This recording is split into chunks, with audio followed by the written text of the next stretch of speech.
वो सबका वीजा लगवा सकता है। पूरे घर का भी बनाते थे। यहाँ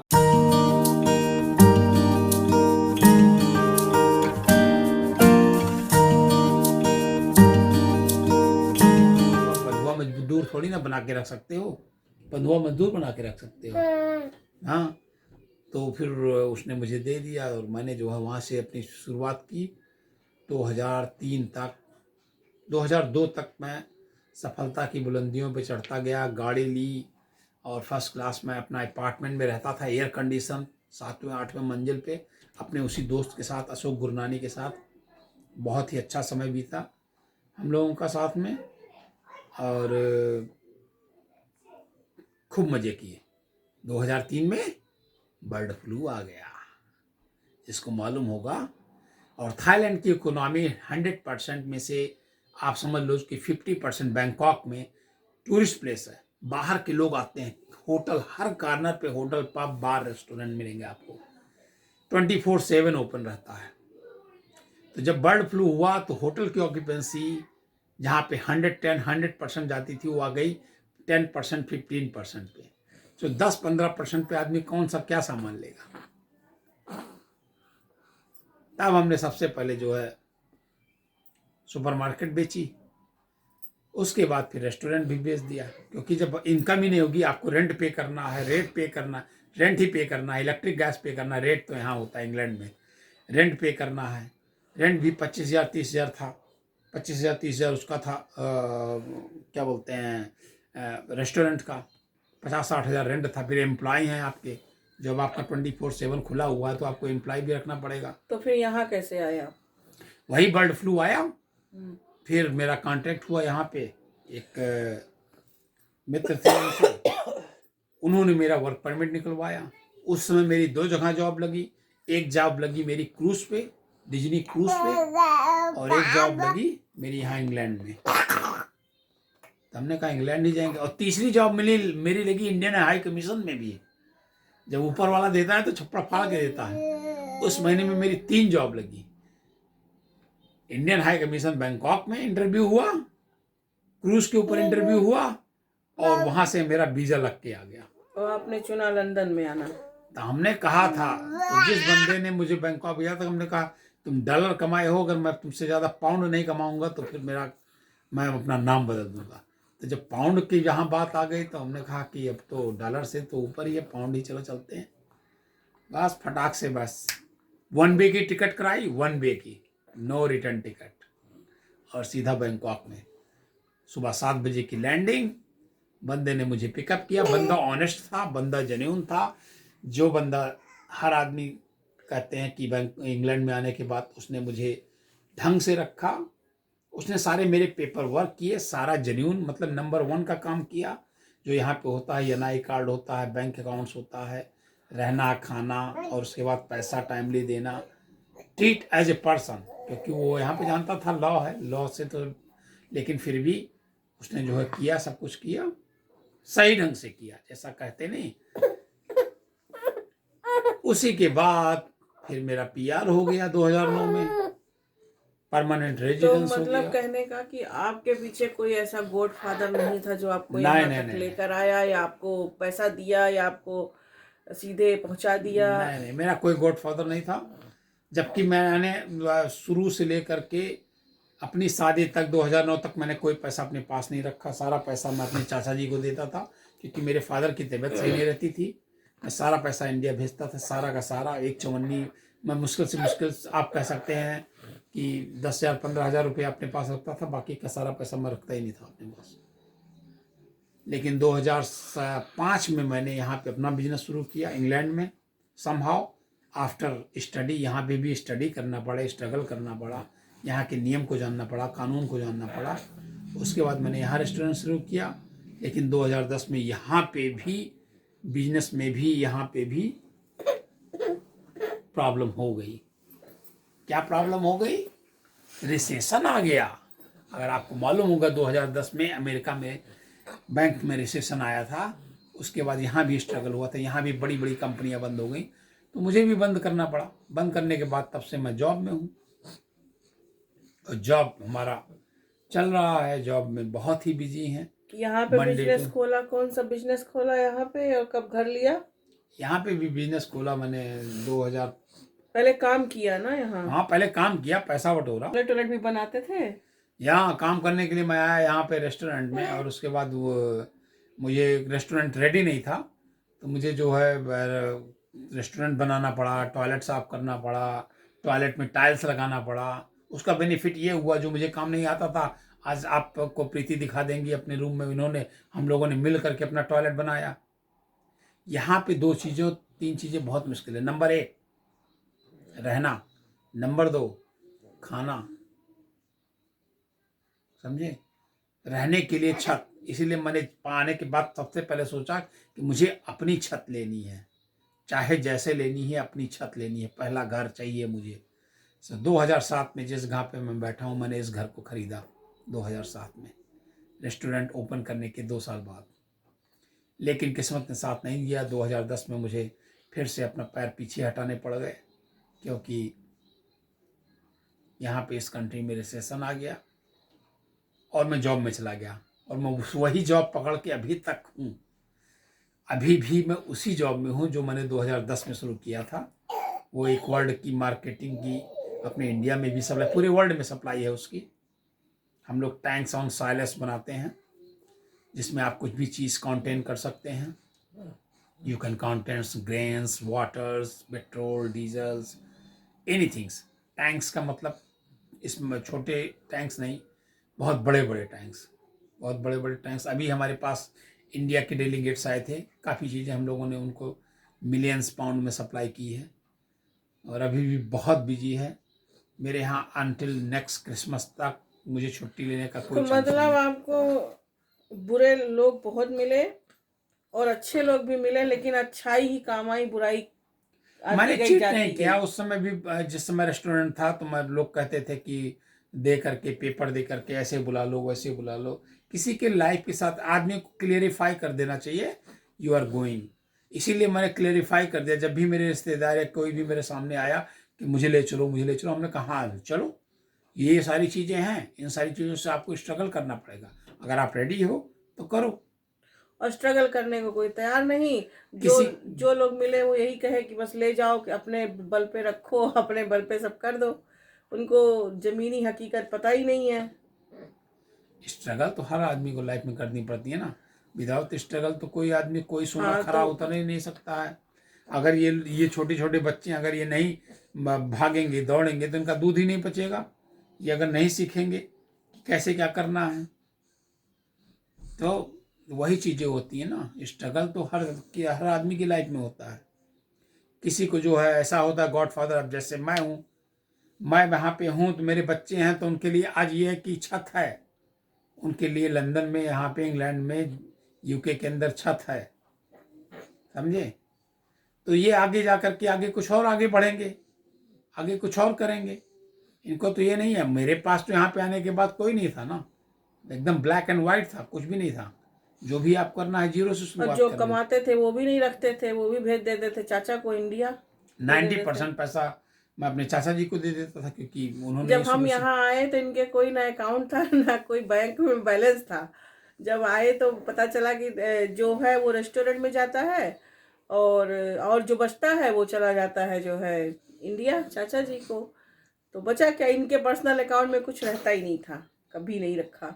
सैलरी वगैरह देने के बाद कुछ नहीं रखते थे। जबकि उस समय मेरे हफ्ते की सेल करीब 6,000, 5.5 to 6,000 पाउंड होती थी।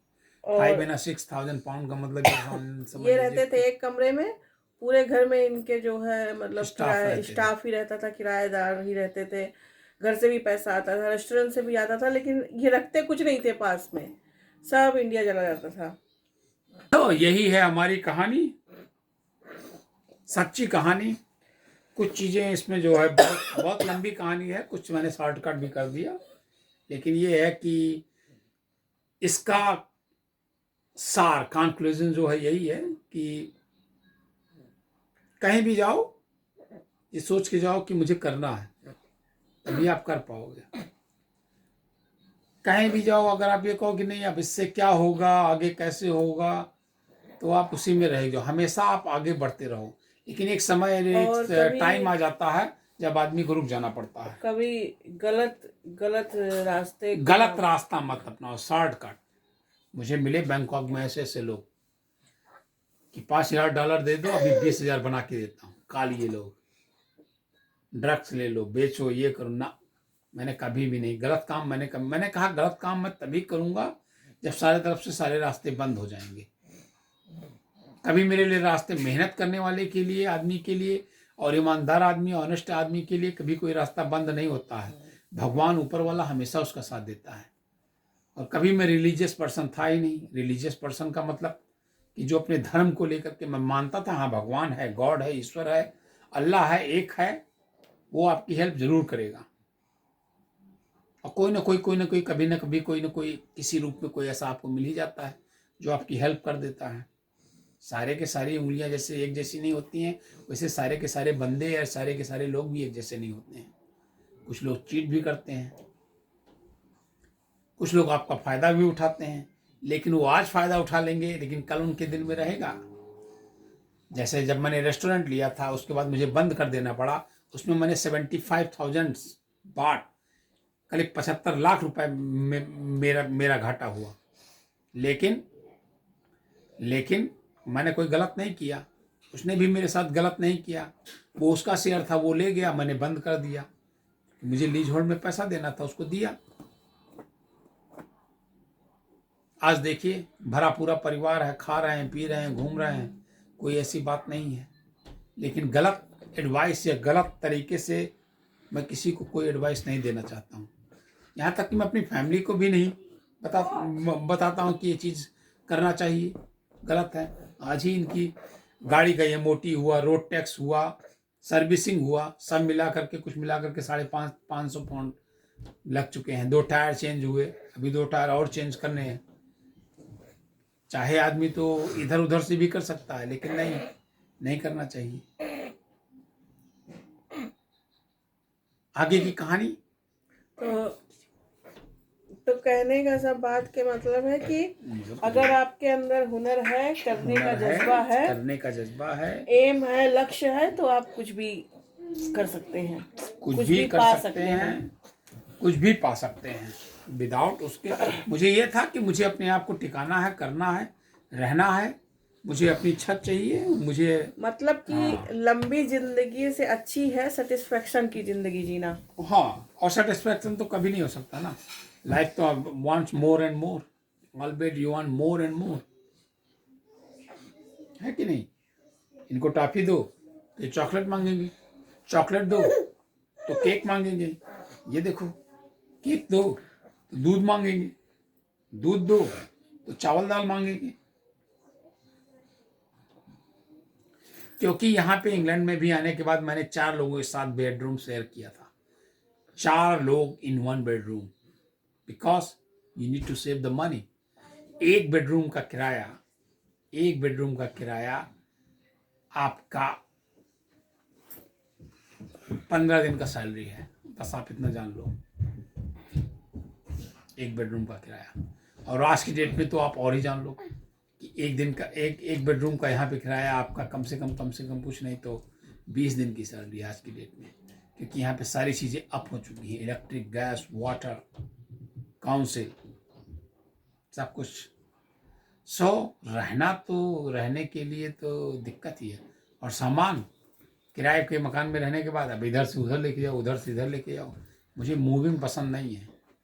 जो चीज़ जहाँ पड़ा है मुझे वैसे ही पड़ा रहने दो, क्लीन रहे, क्लियर रहे। हाँ है ना। अब इसमें से बहुत से लोग कहते हैं कि आप ये भी पूछे हैं कि आप YouTube पे कैसे आए, आपका चैनल खोलने का क्या मतलब मकसद था। तो शायद मैंने लास्ट तो जब हमने इंट्रोडक्शन किया था तो उसमें हमने मेंशन किया था आपके साथ, बट फिर भी कर देते हैं कि ये हमने चैनल जो है सोचा उस समय जब यहाँ पे कोविड आया, लॉकडाउन हुआ। पहले तो इतना टाइम नहीं समझ में आता था कि हम चैनल कैसे करेंगे, क्या करें, चैनल में क्या करते हैं। मैंने बहुत से लोगों की वीडियोस देखी, कुछ हमारे उसी में अच्छे फ्रेंड भी बने जो लाइफ टाइम के, मेरे हिसाब से तो वो मेरे लिए लाइफ टाइम के ही हो गए। उन्हीं को देखते देखते मोटिवेशन मिला। और घर में हमारे फैमिली में पापा और मेरे ससुर जी, मेरी नंद, मेरी दादी, दादी नहीं, दादा, सब लोग मतलब बहुत परेशान थे कि पता नहीं हम लोग यहाँ पे कैसे रह रहे होंगे, कोई दिखाने वाला, कोई हाल चाल देने वाला नहीं है। और बहुत ज़्यादा भयंकर स्थिति थी उस समय। तो मैंने बैठे बैठे ऐसे ही घर में जो है, मेरा भी जॉब वगैरह बंद हो गया था, तो हमने उसी समय फिर इनको भी नहीं, मैंने जो है कुछ ऐसा बोला था कि मुझे चैनल शुरू करना है। ऐसे ही कुछ एक आध वीडियोस मैंने बनाई, अपना घर में काम करते थे, घर वालों को दिखाने के लिए कि हम लोग सही हैं, सुरक्षित हैं। उसी टाइम से हम एक्टिव हुए और हमने अपना चैनल स्टार्ट किया, बस फैमिली को दिखाने के लिए। और हमारे ससुराल के पक्ष के लोग भी कहते थे ये ना कि प्लस हमें उनको भी दिखाना था कि हम अपना यहाँ जॉब करते हैं और अपनी लाइफ को कैसे जी रहे हैं। दोनों लोग जॉब करते हैं, क्योंकि उन लोगों को बिलीव नहीं होता था, ससुराल वालों को हमारे, कि हमने रेस्टोरेंट बंद कर दिया है। क्योंकि हम उनके उनके मुताबिक उनके लोगों को नहीं ला पाए यहाँ पे। वीज़ा, इमिग्रेशन, हर चीज़ इतना मतलब टफ हो गया किसी को लाना। और जब 2 कदम आप बढ़ते हो, 2 कदम अगला बढ़ता है, तो बैलेंस बराबर होता है। हम 4 कदम बढ़े आगे और जिसे आना है वो 1 कदम भी ना बढ़े, तो टफ हो जाता है उस बंदे के लिए। तो हम लोग नहीं वो चीज़ कर सकते थे। तो ये भी दिखाना था कि हाँ, हम अपनी रोजी रोटी इसी तरीके से चला रहे हैं, कोई झूठ नहीं बोल रहे हैं कि हमने रेस्टोरेंट अभी तक खोल रखा है। जब बात सुनते थे तब यही होता था कि हाँ, रेस्टोरेंट खोल रखा, क्योंकि किसी ने उन लोगों को ये कह दिया था कि जिसके पास इंग्लैंड में बिजनेस है वो आदमी, वो सबका वीज़ा लगवा सकता है, पूरे घर का, पूरे मोहल्ले का वीज़ा वो लगवा के ले जा सकता है उस बंदे को, अगले बंदे को। तो कुछ ये सब दिमाग में लोगों के घूम रहा था। तो ये भी रीज़न था कि हम लोग कैसे यहाँ पे रह रहे हैं। हम लोगों ने अपना नौकरी हम दोनों लोग कर रहे हैं, हमने रेस्टोरेंट अब तक नहीं खोल रखा है। शायद उन्होंने देखा भी होगा, पता भी चल गया होगा। तो एक रीज़न ये भी था। दूसरा मेन यही था कि फैमिली को दिखाना, फैमिलीज के कॉन्ट्रैक्ट में रहना। अब ऐसे है तो ऐसे हमारी वीडियोस वो भी देखते रहते हैं घर वाले, आज ये कर रहे हैं, कल वो कर रहे हैं। बस यही रीज़न था हमको जो है चैनल खोलने का, और ऐसा कुछ भी नहीं था। और धीरे धीरे धीरे धीरे, पहले तो मुझे इतना नॉलेज ही नहीं था। अब हम भी जब वीडियो अपलोड करते हैं तो हर दिन हर चीज़ सीखने की कोशिश करते हैं कि किसी तरीके से नया हो सके कुछ हमारे चैनल में, हम कुछ नया ला सकें, नई एक्सपीरियंस के साथ अपलोड कर सकें वीडियोस। ये कोशिश करती हूँ मैं हमेशा आप लोगों तक वीडियो पहुँचाने की। इसलिए आप देखते होंगे कभी म्यूज़िक चेंज है, तो कभी बैकग्राउंड चेंज है, तो कभी कभी जो है कुछ चेंज है। वो मेरे रोज़ रोज़ के एक्सपेरिमेंट होते हैं। तो चलिए फिर मिलते हैं। आप लोग अपना प्यार और आशीर्वाद बनाए रखिए, और अगर आपके दिल में कोई भी क्वेश्चन हो, कुछ भी चीज़ें हों, तो बेझिझक पूछिए, क्योंकि अब हम आपकी कम्युनिटी का हिस्सा हैं, हम आपका हिस्सा हैं। आपके हर क्वेश्चन का आंसर देने की हम पूरी कोशिश करेंगे। इसीलिए हम नहीं आपको बताते थे कि जो चीज़ हमारे साथ नहीं घटी है, हम उसके मतलब प्रत्यक्ष प्रमाण ये हैं। तो हम इनकी कहानी अपने ज़बानी क्या हर बताते। आदमी की लाइफ में डेली स्ट्रगल तो होता इनकी है। कहानी है, इन्हीं की कहानी आप सुन लो कि इजी नहीं होता है कोई चीज़। हमारा यहाँ पर हमारी मतलब इतने, हम कोई डॉक्टर इंजीनियर भी इंजीनियरिंग ये नहीं किए थे अपने यहाँ से कि साइंटिस्ट का इनको कोई डिग्री रही हो, कि डिग्री को लेकर ये यहाँ पर आ गए हों, या इनके माता पिता ने इनके पीछे इतना पैसा फूका हो, उस लेवल पर इनको पढ़ाया लिखाया हो कि तुमको जाकर विदेश में पढ़ना है या कोई अच्छा नौकरी करना है। एक नॉर्मल, एक मिडिल क्लास का बंदा, पढ़ा हुआ लिखा हुआ मिडिल क्लास में पला बड़ा बंदा अपने स्ट्रगल पर यहाँ तक आया। और कुछ भगवान का आशीर्वाद, कुछ लोगों का आशीर्वाद उसके साथ यहाँ तक उसको लेकर आया है। तो बस इसीलिए हम आज इनको लेकर, हमने कहा कि आप ही बता दो कि किस तरीके से आप यहाँ पर आए हो। लोग हमसे बहुत पूछते हैं कि हम लोग कैसे वहाँ पहुँचे हैं। फिर शादी हुई तो फिर हम भी आ गए। तो कहते हैं कि जहाँ सास होती है, जहाँ ससुर होता है, जहाँ पति होता है वही ससुराल होता है। तो मेरे तो यहाँ पे कोई नहीं है, मेरा जहाँ पति है वही मेरा ससुराल है। तो समझ लो कि हम अपने ससुराल इंग्लैंड में हैं और मायका इंडिया जाते हैं। जब भी जाते हैं तो हम ऐसे ही मान के चलते हैं कि इंडिया हमारा मायका है और इंग्लैंड हमारा ससुराल है। क्योंकि ससुराल में कोई है ही नहीं है कहने वाला कि ससुराल हो। जो थे सब पैसे के चाहत रखने वाले थे, उनको फैमिली से कुछ मतलब ही नहीं था। वो कहानी बाद में बताएंगे कभी, लेकिन आज तो आपको ये बताना था कि हम यहाँ तक कैसे पहुँचे, यूट्यूब पर कैसे आए, क्यों आए, किस लिए आए। तो आप लोगों का प्यार मिलता रहेगा इसी तरीके से, तो हम लोग भी आगे बढ़ते रहेंगे, यही उम्मीद करते हैं। और बस इस वीडियो का एंड करते हैं। आई थिंक ये वीडियो 2 भाग में जाएगी क्योंकि कहानी बड़ी लंबी हो गई है। तो एक भाग में तो आप ना सुनोगे ना देखोगे, तो इसलिए हम इसको 2 भाग में आपको देने की कोशिश करेंगे कि ताकि आप अच्छी तरीके से समझ लो, देख लो बात को। चलिए फिर मिलते हैं नेक्स्ट ब्लॉग में। तब तक अपना ख्याल रखिए। न्यू हो हमारे चैनल पे तो सब्सक्राइब कर लीजिए। अपना प्यार यूं ही बनाए रखिए। Bye bye, bye bye, bye bye. जय जय जय जय जय जय। फाड़ो तुम।